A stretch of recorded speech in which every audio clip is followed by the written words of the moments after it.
Every year at DC Comics, we get more and more Batman debut series across Batman having multiple ongoing series at any given time, including Batman and Detective Comics. So how does a creative team tell a Batman story that's actually interesting in the year 2022? Enter Detective Comics 1062, which is a brand new chapter for the series, kicking off a new run from the acclaimed writer Ram V and the excellent illustrator Rafael Albuquerque. The series has an interesting solution to kind of the quandary of too many Batman comics. Instead of telling your average Batman story, what if there was a mysterious and flamboyant family who claimed to have connections and even ownership to Gotham City itself? My name is Arico Braddock, and today we're going to dive deep into Detective Comics 1062 to discover essentially how V and Albuquerque really make this debut issue of Batman stand out even better than some of the recent DC Batman series have been. Before we get any deeper into the video, I want to encourage you to go ahead and subscribe to the channel since you're already here and we produce excellent comic book content on a weekly basis. In addition, you're already here. Why not go ahead and like the video?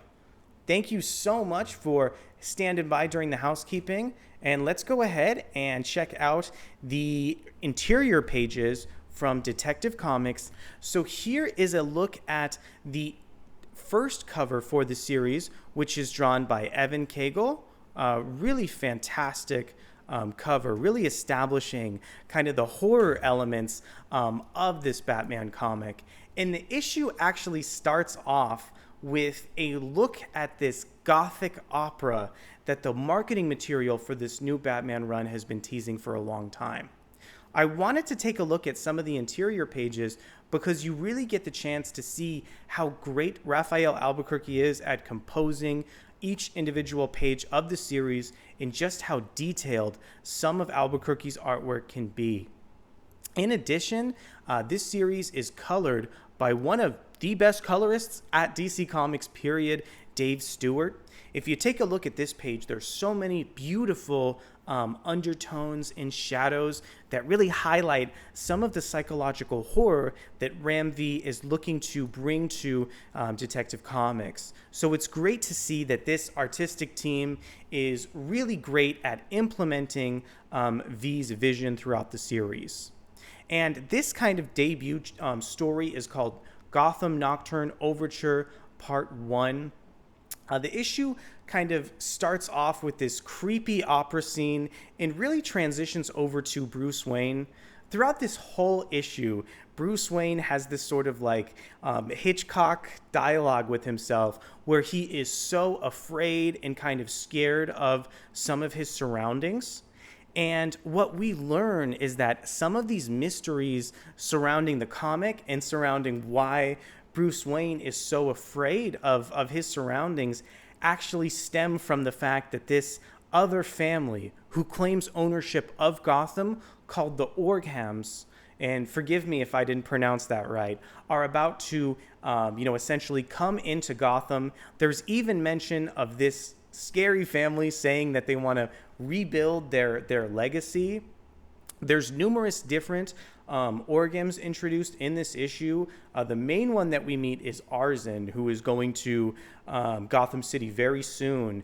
But then we also meet Shavhad, Neong, and then we essentially Ram V introduces that there's even a member of the Orgham family who is already in Gotham. Every single page we spend with this family is just so delightfully creepy and just scary and sort of mind-numbing. I really wanted a comic, about Batman this year that made me feel something. And when you first are introduced to the Orghams, yes, there is a horrific feeling of psychological terror. And when I was doing the research to write this video, I kept finding sort of more connections. This is a really densely plotted issue. I am so excited to see, where this series goes. I'll give you a little bit of a kind of mild spoiler that got me extremely interested in the series, but I'm not quite sure how Ram V is going to implement it in future scripts. There is even a reference to the Bat God Barbatos, and we're not even sure how this sort of like Dark Knight's metal concept is going to be used in this series, but having so many of those elements really got this issue started out on the right foot for me. I didn't like the backup story written by Cy Spurrier and Danny quite as much. It was a solid Commissioner Gordon story that really kind of established the character of Gordon, but it did feature a lot of cliches that I think James Tynion and some of his creators were able to subvert in the most recent Joker series that had art from, Guillaume March and a collection of different artists. Despite that, there's still such a kind of creepy tone that Cy Spurrier brings to the backup, and I like the last page of the backup in particular. The bottom line is that when you're telling a Batman story in the year 2022, you need something different to bring to the table. Dosing the psychological horror up to, 100 is really a fantastic direction for Batman. I always love series that, start off by kind of knocking Batman off of his feet. So that way, the readers are able to get just as scared as Batman. Because in order to tell an interesting story with this character, you do need to establish a sense of vulnerability.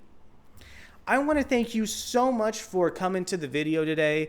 I've been anticipating this issue for an incredibly long time. I even have a little teaser for Gotham Nocturne up in the corner next to that Groot picture. So of course I was hotly anticipating this issue.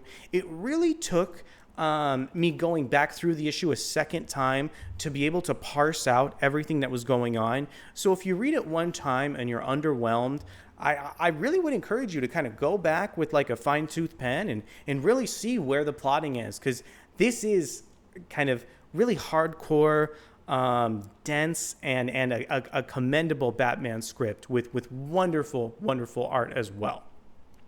Thank you guys so much again for checking out the video. I'll be back next week and later on this week with more comic book content, and I hope you have a wonderful day. I'll see you next time. Bye.